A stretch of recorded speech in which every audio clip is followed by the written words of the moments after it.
அனைவருக்கும் வணக்கம். நம்ம எல்லாருக்குமே தெரியும் சித்தர் பட்டினத்தார் பற்றி. அவரை பற்றி இன்னைக்கு பார்க்கலாம். சித்தர் பட்டினத்தார் மிகப்பெரிய ஒரு பெரிய கோடீஸ்வரன் அவர். ஆனால் எதுவுமே வேண்டாம் அப்படின்னு சொல்லிட்டு அவர் துறவரத்துக்கு போயிட்டாரு. அப்போது அந்த துறவரத்துக்கு போயிட்டு இருக்கும்போது திருவோடு வச்சிருக்கிறது கூட ஒரு பாவ செயல் தான், அந்த திருவோடு கூட நமக்கு வைக்கக்கூடாது அப்படின்னு இருக்கக்கூடிய எண்ணம் படைத்தவர் தான் பட்டினத்தார். அப்படின்னு இருக்கக்கூடியவர் ஒரு நாள் இலைப்பாறலான்னு சொல்லிட்டு ஒரு இடம் பார்க்குறாரு. அப்போ வரப்பு அந்த இதுக்கு மேலே ஒரு திண்டு மாதிரி இருக்கிற இடத்துல படுத்துருக்கார், உறங்கிட்டு இருக்கார். அப்போ அந்த புல்லு கூட குத்துன கூட உடம்புல குத்துறது கூட பொருட்படுத்தாமல் தூங்கிட்டு இருக்கார்.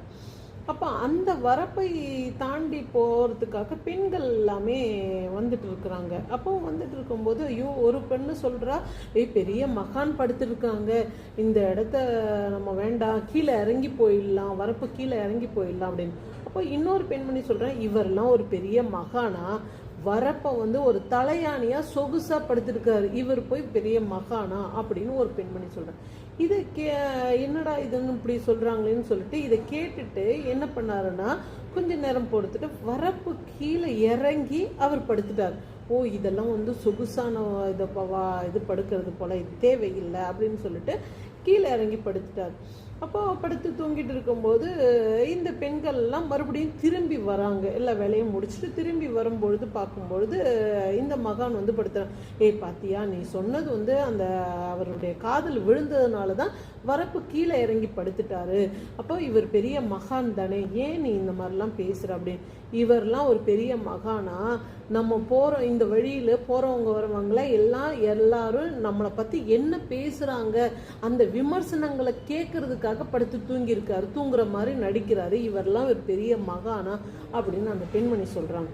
இதை கேட்டதும் அவருக்கு என்னன்னா, நேர்மறையான இந்த மாதிரி விமர்சனங்கள்லாம் நம்ம காதல் வாங்கினால பெரிய ஒரு குற்றம் இது. இனிமே இந்த விமர்சனத்துக்கே நம்ம ஆளாகக்கூடாது, நம்ம என்ன பண்ணுறோமோ அந்த பாதையை நம்ம தொடர்ந்து போனாவே போதும் அப்படின்னு அந்த பட்டினத்தார் அன்னைக்கு நம்ம இந்த மண்ணில் பிறந்துட்டோம், இப்படி பல விஷயங்கள் விமர்சனங்கள் வந்துட்டே தான் இருக்கும். ஆனால் அந்த விமர்சனங்கள்லாம் காதில் வாங்கிட்டா நம்மளுடைய செயல் ஒன்றுமே பண்ண முடியாது. நம்ம மனசுல எது நல்லதுன்னு படுதோ அந்த நேர்கொண்ட பாதையை நோக்கிட்டு நம்ம பயணிப்போம் அப்படின்னு அவர் முடிவெடுத்தார். இது போல நாமளும் அப்படி முடிவெடுப்போம். பல விமர்சனங்கள் நம்ம காதில் பட்டாலுமே அந்த விமர்சனங்களுக்கு ஆளாகாம நம்ம பாதை நமக்கு தெரியும், எது நேர்மையான எண்ணத்துடன் நம்ம செயல்படுறோமோ அந்த நேர்மையான எண்ணத்துடன் அந்த பாதையை நோக்கி நம்ம பயணிப்போம். நல்லதே நடக்கும். நன்றி.